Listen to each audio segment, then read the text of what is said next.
പിതാവിൻ്റെയും പുത്രൻ്റെയും പരിശുദ്ധാത്മാവിൻ്റെയും നാമത്തിൽ ആമേൻ. എൻ്റെ പ്രിയപ്പെട്ടവരെ, എല്ലാവർക്കും എൻ്റെ സ്നേഹവന്ദനം. ഇന്ന് ശനിയാഴ്ച ജനുവരി 11 കർത്താവ് നിങ്ങളെ അനുഗ്രഹിക്കട്ടെ എന്ന് പ്രാർത്ഥിച്ചുകൊണ്ട് നമ്മൾ ആരംഭിക്കുകയാണ്.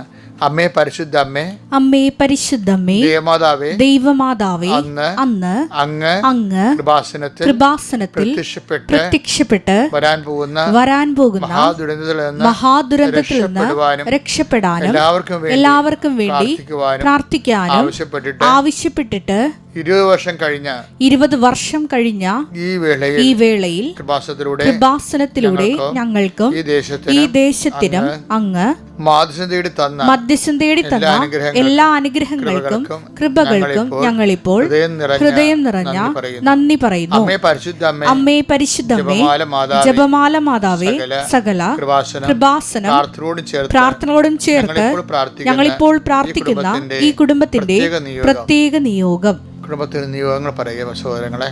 നിയോഗങ്ങൾ എന്ന് വെച്ചാൽ കുടുംബത്തിന്റെ ആവശ്യങ്ങൾ, ഇന്നത്തെ ആവശ്യങ്ങൾ.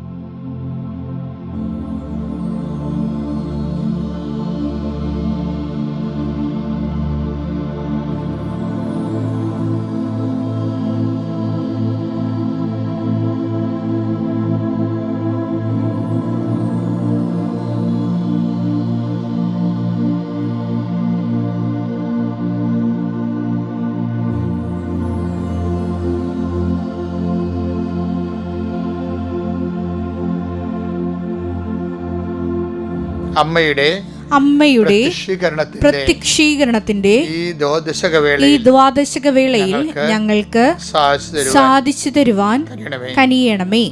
ആമേൻ. വിശ്വാസ പ്രമാണം.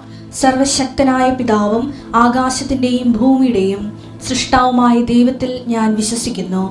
അവിടുത്തെ ഏകപുത്രനും ഞങ്ങളുടെ കർത്താവുമായ ഈശോമിശിഹായിലും ഞാൻ വിശ്വസിക്കുന്നു.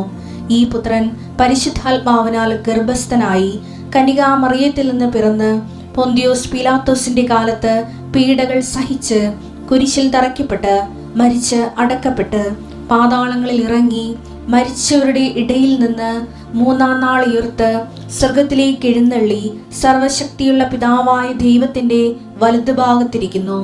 അവിടെ നിന്ന് ജീവിക്കുന്നവരെയും മരിച്ചവരെയും വിധിക്കുവാൻ വരുമെന്നും ഞാൻ വിശ്വസിക്കുന്നു. പരിശുദ്ധാത്മാവിലും ഞാൻ വിശ്വസിക്കുന്നു. വിശുദ്ധ കത്തോലിക്കാ സഭയിലും പുണ്യവാന്മാരുടെ ഐക്യത്തിലും പാപങ്ങളുടെ മോചനത്തിലും ശരീരത്തിന്റെ ഉയർപ്പിലും നിത്യമായ ജീവിതത്തിലും ഞാൻ വിശ്വസിക്കുന്നു. ആമേൻ. സ്വർഗ്ഗസ്ഥനായ ഞങ്ങളുടെ പിതാവേ, അങ്ങയുടെ നാമം പൂജിതമാകണമേ. അങ്ങയുടെ രാജ്യം വരണമേ. അങ്ങയുടെ തിരുമനസ് സ്വർഗത്തിലെ പോലെ ഭൂമിയിലും ആകണമേ. അന്നു വേണ്ടുന്ന ആഹാരം ഇന്ന് ഞങ്ങൾക്ക് തരണമേ. ഞങ്ങളോട് തെറ്റ് ചെയ്യുന്നവരോട് ഞങ്ങൾ ക്ഷമിക്കുന്നത് പോലെ ഞങ്ങളുടെ തെറ്റുകൾ ഞങ്ങളോടും ക്ഷമിക്കണമേ. ഞങ്ങളെ പ്രലോഭനത്തിൽ ഉൾപ്പെടുത്തരുതേ, തിന്മയിൽ ഞങ്ങൾ രക്ഷിക്കണമേ. ആമേൻ. നന്മ നിറഞ്ഞ മറിയമേ, സ്വസ്തി. കർത്താവ് അങ്ങയുടെ കൂടെ സ്ത്രീകളിൽ അങ്ങ് അനുഗ്രഹിക്കപ്പെട്ടവളാകുന്നു. അങ്ങയുടെ ഉദരത്തിൻ ഫലമായി ഈശോ അനുഗ്രഹിക്കപ്പെട്ടവനാകുന്നു. പരിശുദ്ധ മറിയമേ, തമ്പുരാന്റെ അമ്മേ, പാപികളായ ഞങ്ങൾക്ക് വേണ്ടി ഇപ്പോഴും ഞങ്ങളുടെ മരണസമയത്തും തമ്പുരാനോട് അപേക്ഷിക്കണമേ. ആമേൻ. എൻ്റെ പ്രിയപ്പെട്ടവരെ, നമ്മൾ പ്രാർത്ഥനയിലേക്ക് പോകുന്നു. അനുദിന അനുഗ്രഹ പ്രാർത്ഥനയിലേക്ക്. ഇത് വലിയൊരു മഹാ ബ്ലെസ്സിങ് ആയിട്ട് കരുതണമേ. കാര്യം ഇങ്ങനെ എല്ലാ ദിവസവും ഒരു അനുഗ്രഹം കിട്ടി നമ്മൾ ഒരുമിച്ച് പ്രാർത്ഥിച്ച് പോകാൻ കഴിയണത് ദൈവത്തിൻ്റെ സംരക്ഷണം നമുക്ക് ലഭിക്കാനുള്ള ഏറ്റവും വലിയ മാർഗമാണ്. കർത്താവിൻ്റെ ഉന്നതമായ നാമത്തിന് സ്വസ്ഥം ചെയ്യുന്നു. ഇന്നത്തെ ദിവസം ജനുവരി 11 ശനിയാഴ്ച എല്ലാ മക്കളെയും അങ്ങയുടെ തിരുസന്നിധിയിൽ പരിശുദ്ധ അമ്മയുടെ മാധ്യസ്ഥത്തിൽ സമർപ്പിക്കുന്നു. കർത്താവേ, ഇന്നത്തെ എല്ലാ ജീവിതത്തിലും ഇന്നത്തെ യാത്രാ ജീവിതമുണ്ട്. പല മക്കളും ഈ ദിവസങ്ങളിൽ റോഡിൽ ജീവിക്കുന്നവരാണ്. വണ്ടിയെ തന്നെ ചിലരൊക്കെ. അപ്പോൾ അവരുടെ ജീവിതം റോഡിലായിരിക്കും. റോഡിൽ ജീവിക്കുന്ന അനേകം പേരുണ്ട്. മാസങ്ങളൊക്കെ ജീവിക്കുന്ന ആൾക്കാരുണ്ട്. ഇപ്പോഴും ബ്ലോഗർമാരൊക്കെ ഉണ്ട് മാസങ്ങളോളം റോഡിൽ ജീവിക്കുന്നവർ. അല്ല, നേരത്തെ ലോറി ഡ്രൈവർമാരുണ്ടാവും. അവരുടെ ജീവിതവും റോഡിൽ തന്നെയാണ്. നമ്മളുടെയൊക്കെ പലരുടെയും ജീവിതം റോഡിലാണ്. അതുകൊണ്ട് തന്നെ റോഡ് നമ്മുടെ ജീവിതത്തിൻ്റെ വലിയ ഭാഗമാണ്. റോഡിൽ സഞ്ചരിക്കേണ്ടി വരുന്ന എല്ലാ സാഹചര്യങ്ങളെയും കർത്താവേ നിൻ്റെ തിരുസന്നിധിയിൽ സമർപ്പിക്കുകയാണ്. ചെറിയ വാഹനങ്ങൾ തൊട്ട് വലിയ വാഹനങ്ങളെ സഞ്ചരിക്കുന്ന മക്കളെ സംബന്ധിച്ച് പ്രാർത്ഥിക്കുന്നു. തിരക്കിൽ സഞ്ചരിക്കുന്നവരുണ്ട് ഈശോയെ. സഞ്ചരിച്ച് കഴിയുമ്പോൾ തിരക്ക് കൂടി വരികയും നമ്മൾക്ക് എത്തേണ്ട സ്ഥലത്ത് സമയത്തിൻ്റെ പ്രശ്നങ്ങളുണ്ടാകുകയും നമ്മുടെ കൺട്രോൾ പോവുകയും ചെയ്യുന്ന സമയമുണ്ട്. കർത്താവേ, അങ്ങനെയുള്ള എല്ലാ സാഹചര്യങ്ങളിലും എതിരെ വരുന്ന വാഹനങ്ങളെ കുറിച്ച് പ്രാർത്ഥിക്കുന്നു, കുറുകെ വരുന്ന വാഹനങ്ങളെ കുറിച്ച് പ്രാർത്ഥിക്കുന്നു. കർത്താവെ, യാത്ര തുടങ്ങി തിരിച്ച് വീട്ടിലെത്തുന്നതുവരെ സ്വസ്ഥവും സുരക്ഷിതവും സമാധാനത്തോടെ തിരിച്ചെത്താൻ നിങ്ങളുടെ യാത്രകളെ പരിശുദ്ധമ്മ ദേവമാതാവിനെ ഏൽപ്പിക്കുന്നു, നിങ്ങളുടെ വാഹനങ്ങളെ ഏൽപ്പിക്കുന്നു. അത് കൈകാര്യം ചെയ്യുന്ന എല്ലാ സമയങ്ങളെയും സമർപ്പിച്ച് പ്രാർത്ഥിക്കുന്നു കർത്താവിൻ്റെ കരുണ. പിന്നെ നിങ്ങളുടെ യാത്രയുടെ ലക്ഷ്യങ്ങൾ, 100 പേരുണ്ടെങ്കിൽ 100 ലക്ഷ്യങ്ങളിലേക്കാണ് യാത്ര ചെയ്യണത്. ചിലപ്പോൾ അവിടെ കഴിവുകൊണ്ട് ചെയ്യാൻ പറ്റുന്നതായിരിക്കാം, അമിതമായി അവിടെ കഴിവിനെ ആശ്രയിക്കും. അത് നടക്കാതെ വരുമ്പോൾ നമ്മുടെ ദിവസവും പോകും, സമയവും പോകും. കർത്താവെ, യാത്രകൾ ദൈവത്തിൽ ആശ്രയിച്ചുകൊണ്ട് യാത്ര ചെയ്യാനുള്ള കൃപ അങ്ങനെ മക്കൾക്ക് നൽകണമെന്ന് പ്രാർത്ഥിക്കുന്നു. പോകുന്ന സ്ഥലങ്ങളിൽ ഇടപെടുന്ന വ്യക്തികൾ, കണ്ടുമുട്ടുന്ന വ്യക്തികൾ, ചെയ്യുന്ന കാര്യങ്ങൾ, സംസാരിക്കുന്ന വർത്തമാനങ്ങൾ എല്ലാം ഇന്ന് പരിശുദ്ധമ്മ ദേവമാതാവിൻ്റെ മാധ്യസ്ഥത്തിലെ ഈശോയ്ക്ക് സമർപ്പിക്കുന്നു. കർത്താവെ, ഉദ്യമങ്ങൾ നീ അനുഗ്രഹിക്കണമേ, ഉദ്യമങ്ങൾ നീ അനുഗ്രഹിക്കണമേ. ഞങ്ങളുടെ പരിധി നിൽക്കാത്ത വിഷയങ്ങളെ നീ ഏറ്റെടുക്കുകയും ഞങ്ങളെ സന്ധിക്കുകയും ചെയ്യണമേ. കർത്താവ്, ഞങ്ങൾക്കുണ്ടാകുന്ന ചില ക്ലേശങ്ങളെ വിശ്വാസം വർദ്ധിപ്പിക്കാനും പ്രാർത്ഥന എരിവുള്ളതാക്കാനും ദൈവത്തിൽ ആശ്രയിക്കുവാനും ഞങ്ങളെ പഠിപ്പിക്കണമേ. ആത്മാവേ, പരിശുദ്ധാത്മാവേ, എല്ലാ അനുഭവങ്ങളിലൂടെയൊക്കെ കർത്താവിലേക്ക് ഞങ്ങൾ തിരിച്ചെത്തുവാനുള്ള കൃപയായി ഞങ്ങളെ വിവേചിക്കുകയും നയിക്കുകയും ചെയ്യണമെന്ന് പ്രാർത്ഥിക്കുന്നു. എൻ്റെ കർത്താവിൻ്റെ ഉന്നതമായ നാമത്തിൽ സാമ്പത്തിക വിഷയങ്ങൾ ഇന്ന് കർത്താവിൻ്റെ തിരുസനി സമർപ്പിച്ച് പ്രാർത്ഥിക്കുന്നു.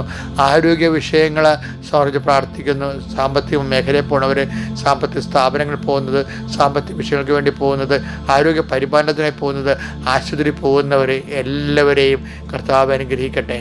കർത്താവ്, ജീവിത ഉദ്യമങ്ങൾക്ക് വേണ്ടി ഓരോ വ്യക്തികളെ കണ്ടുമുട്ടാൻ പോകുന്ന വ്യക്തികളെ നീ ആശ്രയിക്കുന്നു. ശനിയാഴ്ചയുമായിട്ട് പെരക്ക് സ്ഥാനം കാണുന്ന ദിവസങ്ങളുണ്ട്, സ്ഥാനം കാണുന്നവരുണ്ട്, പെരുപണി തുടങ്ങുന്നവരുണ്ട്, അടുക്കളപ്പണി വർക്ക് ഏരിയ തുടങ്ങുന്നവരുണ്ട്.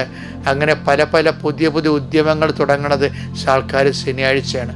അതുകൊണ്ട് തന്നെ അങ്ങനെയുള്ള എല്ലാ ഉദ്യമങ്ങളെയും, കടകമ്പോളങ്ങൾ നടത്തുന്നവരുണ്ട്, പുതുതായിട്ട് കട ആരംഭിക്കുന്നവരുണ്ട്, പുതുതായിട്ട് തൊഴിലിടുന്നവരുണ്ട്. കർത്താവെ, പലതരത്തിൽ ഈശോയെ ചാലും കാവൽക്കാരും മീൻ വളർത്തുന്നവരും മീൻ പിടിക്കുന്നവരുണ്ട് ഈശോയെ. അവരെല്ലാം നീ ഏൽപ്പിച്ച് പ്രാർത്ഥിക്കുന്നു ഈശോയെ. അവരുടെ ഉദ്യമങ്ങളെല്ലാം നീ ആശീർവദിക്കണ കർത്താവ്. ചാലുകളിൽ മീൻ ചത്തുപോകുന്നതായിട്ട് പരാതി പറയുന്നവരുണ്ട്.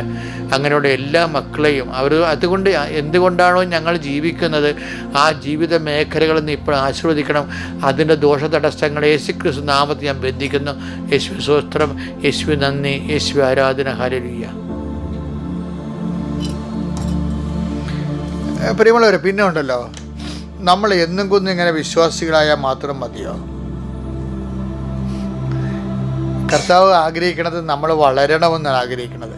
അപ്പം നമ്മൾ ആദ്യം കേവല വിശ്വാസികളാകും, കേവല വിശ്വാസികൾ പിന്നെ സാക്ഷികളാകും, സാക്ഷികൾ പിന്നെ ശിഷ്യന്മാരാകും, ശിഷ്യന്മാർ പിന്നെ അപ്പോസ്തലന്മാരാകും. അങ്ങനെ ആത്മീയ വളർച്ചയ്ക്ക് വ്യത്യസ്തമായ ഘട്ടങ്ങളുണ്ട്.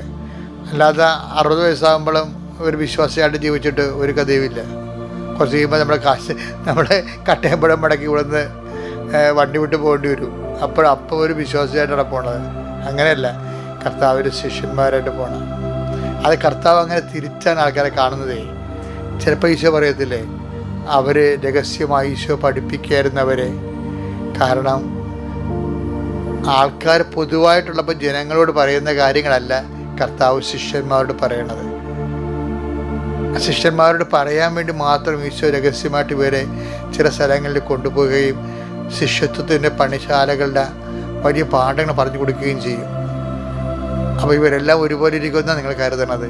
ഒരിക്കലുമല്ല. അതുകൊണ്ട് സന്തോഷത്തോടെ സാക്ഷ്യം, ബൈബിളിൽ എങ്ങനെയാണെന്ന് വെച്ചാൽ സന്തോഷത്തോടെ സാക്ഷ്യം വഹിക്കാൻ കഴിഞ്ഞാൽ, ക്രിസ്തുവിന് വേണ്ടി, വചനത്തിന് വേണ്ടി അല്പം തേങ്ങ സഹിക്കുമ്പോൾ സന്തോഷം തോന്നിയാൽ നീ ശിഷ്യനാണെന്ന് മനസ്സിലാക്കാം. അങ്ങനെ ഒരു ഭാഗമുണ്ട് ബൈബിളിൽ. കർത്താവിൻ്റെ ക്ലേശം അനുഭവിക്കുമ്പോൾ നമുക്ക് സന്തോഷം തോന്നണം. 5:41 അപ്പോസ്തല പ്രവർത്തനങ്ങൾ 5:41. അപ്പോസ്തല പ്രവർത്തനം 5:41. അവരാകട്ടെ യേശുവിന്റെ നാമത്തെ പ്രതി അപമാനം സഹിക്കാൻ യോഗ്യത ലഭിച്ചതിൽ സന്തോഷിച്ചുകൊണ്ട് സംഘത്തിന്റെ മുമ്പിൽ നിന്ന് പുറത്തുപോയി.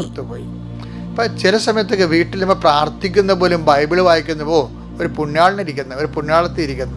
എന്നാൽ പള്ളിയിൽ അച്ചോണ്ട് പറഞ്ഞിട്ട് രൂപക്കൂട് വാങ്ങിച്ചു തരാമെന്ന് ആക്ഷേപിക്കും. നമുക്കതിൽ സന്തോഷമാണ്. കർത്താവിൻ്റെ നാമത്തിൽ ചെറിയ വീട്ടിൽ നിന്നാണ് ആദ്യത്തെ ചെറിയ ആക്ഷേപങ്ങൾ കേൾക്കണത്, പിന്നെയാണ് പുറത്തുനിന്ന് കേൾക്കണത്. ആദ്യം നമുക്ക് വീട്ടിൽ നിന്ന് തന്നെ കിട്ടണം. അപ്പോൾ വീട്ടിൽ നിന്ന് കിട്ടുമ്പോൾ നമുക്ക് സന്തോഷം തോന്നണം. അപ്പോൾ എൻ്റെ അർത്ഥം എന്താണ്? നീ വിശ്വാസി എന്നതിൽ നിന്ന് നീ ഒരു ശിഷ്യനായിട്ട് കർത്താവ് നിന്നെ ഉയർത്തിയെന്നാണ്. സന്തോഷം തോന്നിയാലേ ആ ശിഷ്യനാകത്തുള്ളൂ കേട്ടോ. അല്ലെങ്കിൽ നമുക്കും ആ വൈരാഗ്യമാണ് തോന്നണമെന്നുണ്ടെങ്കിൽ നിരാശ, ഞാൻ ഈ പരിപാടിക്ക് പോയിട്ടാണല്ല ആൾക്കാരെ കളിയാക്കണത് എന്ന് നിർത്തി കളയാമെന്ന് പറയുമ്പോൾ നമ്മൾ വിശ്വാസിയേക്കാൾ താഴ്ന്നു പോകും. അപ്പോൾ നമ്മൾ സൂക്ഷിക്കണം. ആഹ്ലാദമാണ് നമുക്ക് വേണ്ടത് എപ്പോഴും. അപ്പോൾ ഓരോ ദിവസവും ഞാൻ വിശ്വാസ നിലവാരത്തിൽ നിന്ന് ശിഷ്യൻ്റെ നിലവാരത്തിലേക്ക് നമ്മളത് 5:11 വായിച്ച്, മത്തായിയുടെ സുവിശേഷം 5:11 വായിച്ച്, എന്നെ പ്രതി കണ്ട, എന്നെ ഈശോയെ പ്രതി, എന്നെ പ്രതി മനുഷ്യർ നിങ്ങളെ അവഹേളിക്കുകയും പീഡിപ്പിക്കുകയും എല്ലാവിധ തിന്മകളും നിങ്ങൾക്കെതിരെ വ്യാജമായി പറയുകയും ചെയ്യുമ്പോൾ നിങ്ങൾ ഭാഗ്യവാന്മാർ. നിങ്ങൾ ആനന്ദിച്ചാഹ്ലാദിക്കുവിൻ. സ്വർഗത്തിൽ നിങ്ങളുടെ പ്രതിഫലം വലുതായിരിക്കും. അപ്പം നിത്യത എന്ന് പറഞ്ഞ സന്തോഷത്തിൻ്റെ കാര്യമാണെന്ന് ഈശോ പറയണത്.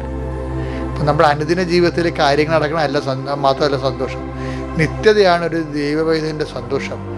അപ്പോൾ നിങ്ങൾ കർത്താവിനെ പ്രതി ആരോപണങ്ങളെ നമ്മൾ കേൾക്കുമ്പോൾ ആഹ്ലാദിച്ച് ഉല്ലസിക്കണം. എന്താണ്? സ്വർഗത്തിൽ നിങ്ങൾക്കുള്ള പ്രതിഫലം വലുതായിരിക്കുമെന്ന്. അപ്പോൾ നിത്യതയോട് സന്തോഷിക്കാനാണ് പറയണത്. അനുദിന ജീവിതത്തിൻ്റെ സുവിശേഷത്തിനെ പ്രതി നമ്മൾ കേൾക്കുന്ന ക്ലേശം കേൾക്കുമ്പോൾ നമുക്ക് സന്തോഷം തോന്നണം. ചിലപ്പോൾ പള്ളിയിലച്ചന്മാർ തന്നെ ചിലപ്പോൾ നമ്മൾ ആക്ഷേപിച്ചെന്ന് വരും. കരിസ്മാറ്റുകാരൊക്കെ വരുമ്പോൾ എന്തുമാത്രം ആക്ഷേപങ്ങളാണ് പള്ളിയിൽ പരസ്യമായിട്ടൊക്കെ അവർക്കെതിരെ ചില അച്ഛന്മാർ ആൾക്കാരെ പറഞ്ഞിട്ടുള്ളത്. അവർ ഇരുത്തിക്കൊണ്ട് ഉരുക്കി കളഞ്ഞിട്ടില്ലേ? എന്നിട്ടും അവരെല്ലാം അതിനെ അതിജീവിച്ചുകൊണ്ട് അവർ സഭയിൽ വലിയ സുവിശേഷം വരെ ചെയ്തില്ലേ?